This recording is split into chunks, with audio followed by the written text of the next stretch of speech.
Hello and welcome to Aimless Ramblings. It's me, Tim, with Sam and Simon again. And today we're going to be talking about the division between the public and the private sphere. Now, I'm going to kick off. I will start this discussion by looking at a very specific topic, which is the point at which the state, here representing the public, steps into a very personal situation, being the private household, and removes children from their parents. Now, this is something that has been going on for probably a couple of centuries, although realistically, if you look at religious circumstances where individuals have been identified as unfit to parent, it's been going on for millennia.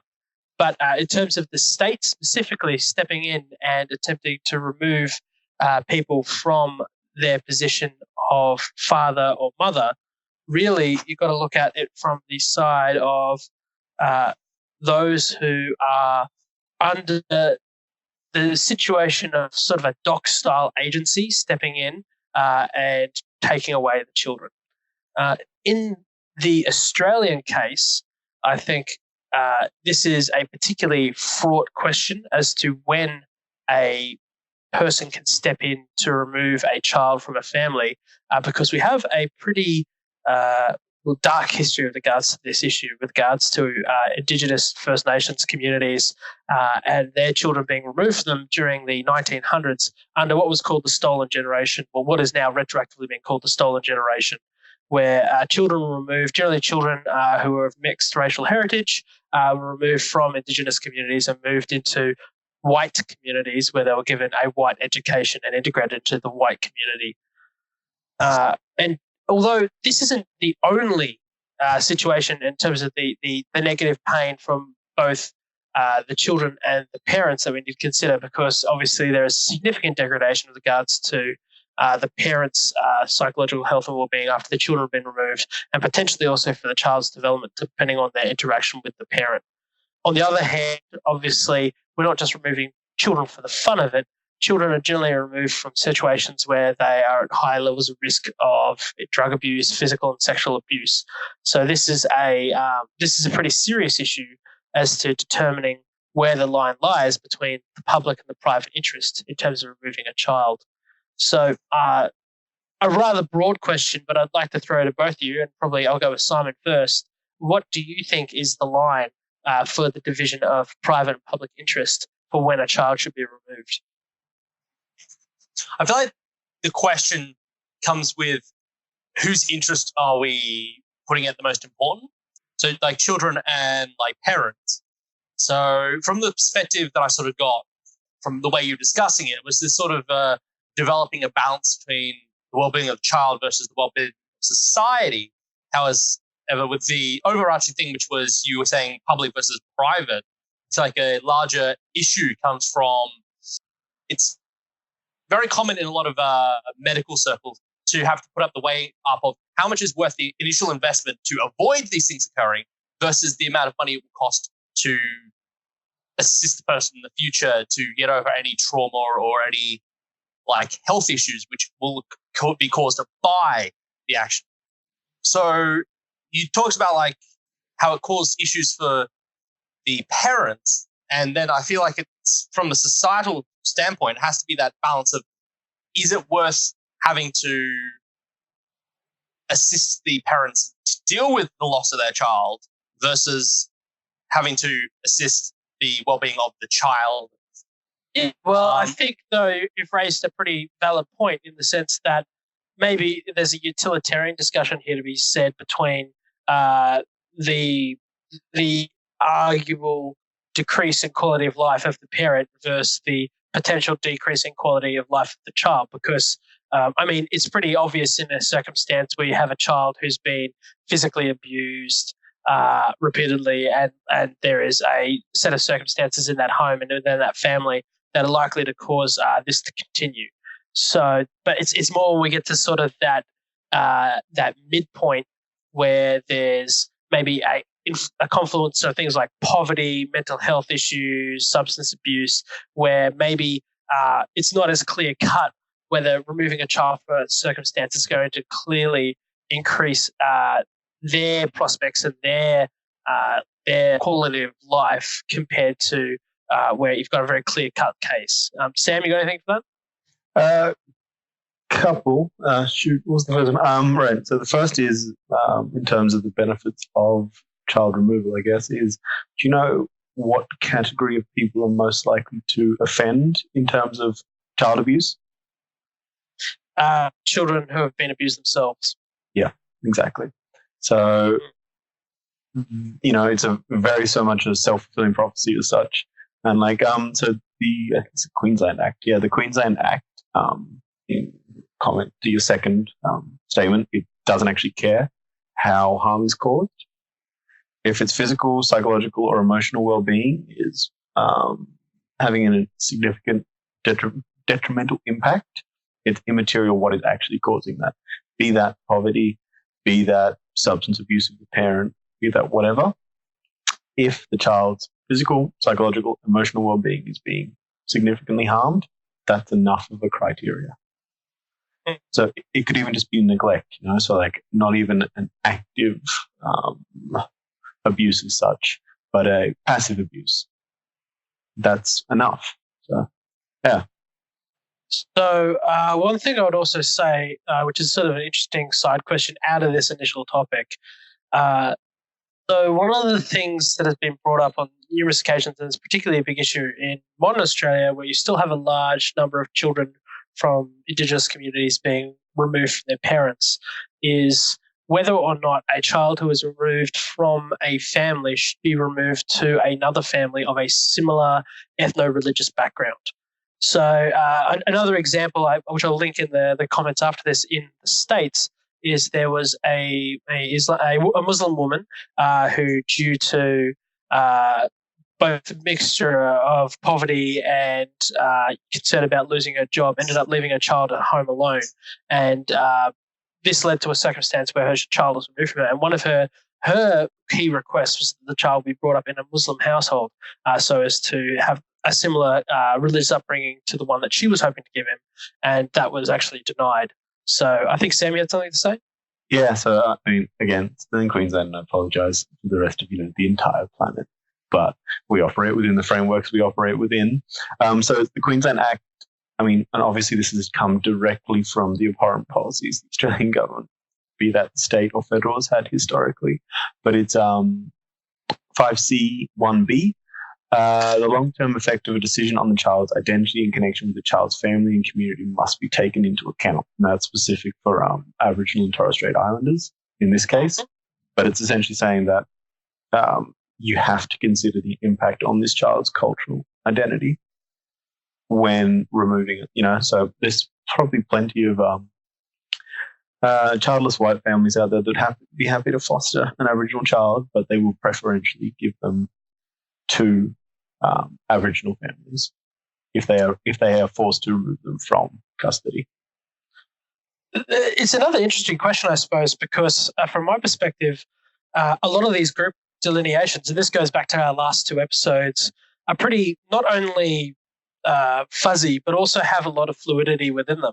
So, for instance, if you remove a white child in an Australian context and put them into another white family, but say, for instance, they were removed from a family which was atheist, the parents are both atheists, and they would have wanted to have raised their child without religion. And then that child is then exported into a context of a religious family, which goes to, church twice a week. And that child is then raised as a Presbyterian or a Catholic. Is that a similar level of cultural identity harm for the individual? Definitely. However, I would think, I'm going to assume that people in your situation are Anglo, that white Anglo atheist Australians probably don't have the same history of cultural damage. I know this is just a game of tangents, but it weirdly reminds me of, there was this whole entire stretch where we went through children that have severe anger issues and whatnot, where they had to be physically removed from their parents for the safety of the parents and the safety for them, because they were quite literally inflicting so much damage with them and the community. And there was this really large difficulty where it was like, how, because in a lot of cases the safety net is actually being with your parents. So what they had to do was they would separate them and then have to almost teach them how to deal with each other separately before reintroducing them back to each other. And I've always wondered, like, whether that would be a thing to, like, obviously you can't just stop somebody that has pedophilic urges, like, to stop being. But it's just really interesting to see, as you were mentioning, like, with Indigenous people, it's good to have them to return back to their culture. But it's even really, actually specifically called out in the legislation. Well, and the thing is that even if you're removing an individual, I think there is a preference in like Western Australia, for instance, and a few other states, where even if you're removing them from that particular family, to try and keep them within the broader extended family, which means uncles and aunties and that kind of stuff, wherever possible. Yeah. But what I would also say is, once again, though, it's when we're talking about First Nations Australians, like removing someone from their family context here and putting them with just another Indigenous family somewhere else, like that, with the plurality of peoples that sit under that identity. Like, you've got desert, you've got freshwater, and you've got saltwater peoples, and over 500 different language groupings. Like, it's not just as simple as like, you're good enough, you tick the box. I think you would find most of them stay within community, and that's actually an issue they have, again, in the Queensland framework, is because the communities aren't terribly large, you're now struggling to isolate them enough from the person that has caused them harm. And you're stuck between these, do you, essentially, the thing is, like, if you raise a child off the land, you could possibly be arguably stopping their entitlement to native title under the way it's set up. I'm not a lawyer, putting this out to everyone, so if I'm wrong about that, don't lawyer crucify me. But totally lawyer crucify him. I want to see so many sections sent to him. I've got the lawyers. What do you have to do to appease a lawyer?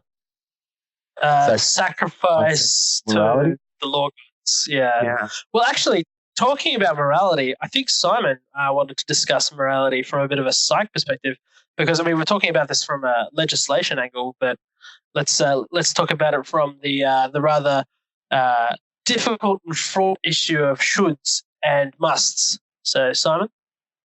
So yes, I wanted to bring forth the whole concept of morality. I very early on in the piece had that issue where, going through religious education, there's this concept that morality can only be formed from a religious perspective, and that everything else you form is where it sort of becomes a bit of a blurred line is when it comes to the Catholic concept of informed, I think it's informed conscious or something, which is one of the 4 tenets of Catholic understanding, which is, as long as you have an informed moral understanding, you're acting in the way of God.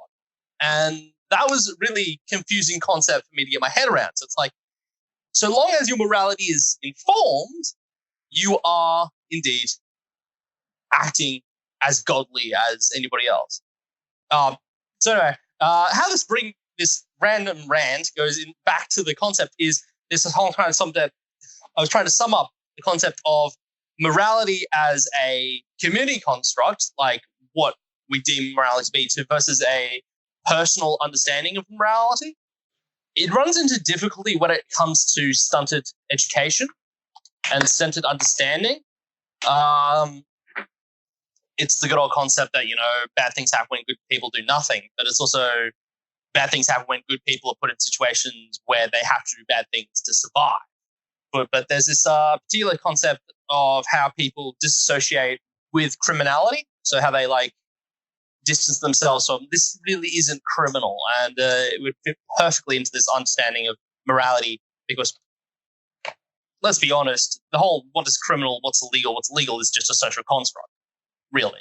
It's what we all agreed upon, which Sam will be mentioning later about the social construct. So yeah, moral development obviously comes from multiple sources, comes from community, comes from parents, it comes from guardian figures, which can be anything from, the school coach down to, your favorite janitor. Janitors, I respect your job in society. I'm not talking down, I'm just saying that every member of society that you interact with affects your morality in some way or another, be that by conforming to that, or by, distancing yourself from what their concept is. That can be for better or worse. I've had a lot of indications. The best example of this would be in relation to policing and how there's a difficult relationship between Indigenous Australians and police, simply because everything that a policeman does is associated with the negative which has occurred throughout history. Sam, you had something you wanted to say? I was just wondering, so discussing broadly the difference between religious doctrine dictating morality and then self-identified morality as such. Yeah. But so say we exist in a primarily Judeo-Christian environment, right? Or you can go further to say Abrahamic religious environment that comes with a certain ethical framework. So if your janitor is an atheist but was raised in his Judeo-Christian environment, he's going to have, not through the church directly, but through the culture, picked up his Judeo-Christian morality. So is his morality actually self-identified, or has it come from the culture, which is from the religion? Just a thought. I don't know. Tim? Yeah. So I was going to say, I definitely think so. As an individual, so the person, as in personhood, is definitely, in my conception, something that is generated through societal interaction. So who we are as a person, and the fact that we as a person exist as opposed to a biological independent phenomena, is based upon our social interaction. Like our language, our personality, the way that we interact with people is based upon the way that we interact with other people. But at the same time, that person then interacts, I would suggest, over the top of, on the mask of, an individual biological organism which has its own basic drivers. Suits, for instance, the basic ones of sleep, food, sex, and self-preservation, which we really try hard to sort of form some sort of consistency and coherence out of. So, for instance, if we have a societal ethic which is defined by a Abrahamic faith, as Sam has said, and to be honest, once again, even our atheism comes out of the Abrahamic search for truth, which is concerning. But in some ways, I would suggest that when somebody, like Simon was saying, with that criminal disassociation, when someone acts in controversy to the broader societal immoral construct. For instance, an individual who thinks of himself, and we almost always think of ourselves as a good person, cheats on their wife. They then disassociate themselves from that action by saying, that doesn't really represent who I am as an individual. It was in a certain circumstance. I was under the influence of a certain substance, therefore it wasn't really me, or it was just this one time, or it's just a flaw, but that's not the whole of me. So I think that in some ways, I think that individual morality is perhaps those Freudian, underlying subconscious urges playing themselves out with the person who is that sort of super ego sitting over the top of it. Feel free to smash me for talking about Freud, Simon. Yes. So start off with your trash. No, I'm joking. No. Anyway, so he's not very joking, interesting. everybody. Yeah. I'm actually not joking. So in relation to your discussion about how morality, and you mentioned my criminology concept of, dissociative thing, it made me think, how can you tease apart what's morality and what's self-preservation? Because I feel like until late teenhood, everything's self-preservation. Very little of it's morality. Nobody's going to be like, I didn't want to be mean to that kid because I felt inside that, it's just because you get beaten up by somebody else, or you're going to get in trouble with the teacher. There's no actual moral compass to that. And I think Sam mentioned where there's how is it the fact that it was brought up in a Judeo-Christian society, or is it that it's Judeo-Christian, or is it its own morals? I feel like it's where you get that font of knowledge from really determines whether the morality is a social construct or whether it's a personal construct. For example, I feel like it's not an ideal thing to, cheat on every single person I've met. But that's not because I have some godly insight that, it will bless my soul for all eternity. It's just because I look at the cause and effect, the damage it would cause to my relationships that I formed, and the old school besmirching my name concept. Sam, you wanted to say something in response to that? Does it cause psychological harm because you exist within the Judeo-Christian framework that prohibits that activity? If we existed in a framework which didn't, like, thou shalt not root your neighbor's wife, or whatever the Bible says, would we actually have that much of a concern with it? I mean, it's a chicken egg argument. I don't think we can tease it out in half an hour. And while I'm there, I got to say, what's his name? Helmuth Gunther Goddard Hübner would disagree very strongly with your statement that teenagers don't have morality. He's the youngest person executed for resisting the Third Reich in Germany. What I would say as well, though, is there's actually some great work, which is a little bit old now, like 1960s, 1970s, by a guy called Lawrence Kohlberg, where he talks about stages of development of morality. And one of the key things that come out of that is he talks about, like Simon was saying, morality starts off as something that is inflicted upon you, and then as you internalize it, and then you yourself become it, that's sort of like that development of that moral process. And I suppose maybe there isn't a hard line to be drawn when someone goes from, the baby gets smacked when it does the wrong thing through to, not endorsing child abuse, noting that smacking is now a pretty contentious issue, but the child avoids punishment to the point where the child has internalized the rules construct has been forced on it to the point where it itself mentally punishes itself for even thinking about conducting the act, which is where I think Sam was coming at with that psychological harm. Yes, Simon? Doesn't that just sound like PTSD? Essentially, that's all positive negative reinforcement establishes, isn't it? Yeah. It's pretty much developing PTSD in life. But it works. Well, so I need to cook. So then where's morality sit in? Is it just like a continuation of the concept of I don't want that happening to me? My mummy wants the baby to shut the fuck up. Well, now that we've started moving into, I suppose, a more rules-based conception of morality, maybe we should examine the social contract theory, Sam.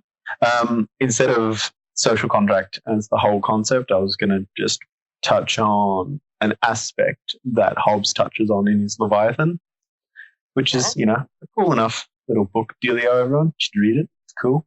But Tim can probably laugh at my Latin pronunciation because whatever. Bellum omnium contra omnes.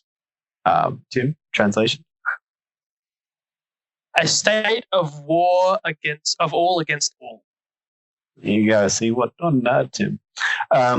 Essentially, that's the concept Hobbes calls the natural state of man, which is we are, animalistic form, I guess you'd call us. That we, what does he call them? Natural rights. We have a natural right to do whatever the hell we want. Anything beyond that is an infringement upon our natural rights. So, if I want to shove cheeseburgers up my ass all day long, I have the natural right to do that, If I want to sodomize goats on top of the Empire State Building, it's my natural right to do that. And obviously that doesn't work terribly well because I doubt the goats want to be sodomized. I doubt the guy working in Macca's wants to look at me, with those cheeseburgers. So when you have the social contract, you essentially voluntarily or tacitly give up these rights. I have the right to rape people, but I don't because it's abhorrent. But I give up that right. And I was having a look at it was just the per capita murder rate, actually, and the degree to which the state, as such, has consolidated its monopoly on violence. And so this is in Oxford in the 14th century. There are 110 homicides per 100,000 people. those out there that are quick at maths, that's about a 1% murder rate a year. So 1% of people in Oxford got murdered every year. It's a bit up there. Yeah. And unsurprising, 14th century Oxford. Still feudal, Tim? Yeah. Yes, so it's still a feudal state. You find most people are carrying knives. They ain't got guns going on yet, so no one's got guns. But, violence is interpersonal violence, especially, very prominent, obviously, with a 1% murder rate. By the 18th century, that's down to 10 per 100,000, which is, 1 in every 10 people being murdered, I think. Wait, what? A tenth of every person per 100,000. Yeah. Good. Yeah. By the 19th century, it's 2.6. And so the next one is specifically to the Republic of Ireland in the 1950s. It's 0.23. So that's a 200-fold decrease over 500 years. And the changes in terms of like the strength of the state during those times were very marked. And so it just sounded like incredibly interesting to look at that trend. It could be as well, since the 1950s, we've actually had an uptick. It's sitting back between that 1 and 2-ish. I think America's up there with like 1.8. Australia's around 1.1. And it could be as well, this is because we're better at identifying murders and less murders get ignored. So we may actually, be comparable rates for the last century of this incredibly low level of interpersonal violence. Just thought it was very interesting, that the state versus the individual and such, or private versus public. Obviously, the state is doing something right. Well, that's only if you don't like murder. This is true, actually. If you're like a huge fan of murder, like the state is shit. So I guess that explains libertarians. Simon? Not that people enjoy murder, but it's actually ironic that in the whole of Australia, we have as many homicide detectives as, I think, Illinois by itself. Nice. Yeah. Very good. Just like a state by itself in America has as many homicide detectives as we have in our whole entire country. It's pretty good. So, yes. It could be we're just like massively underfunding it. Which is true. Well, once again, guys, thanks for dropping in. I think that was a relatively robust discussion on the public and private state. And thank you to all our listeners. And hopefully we'll hear from you next time.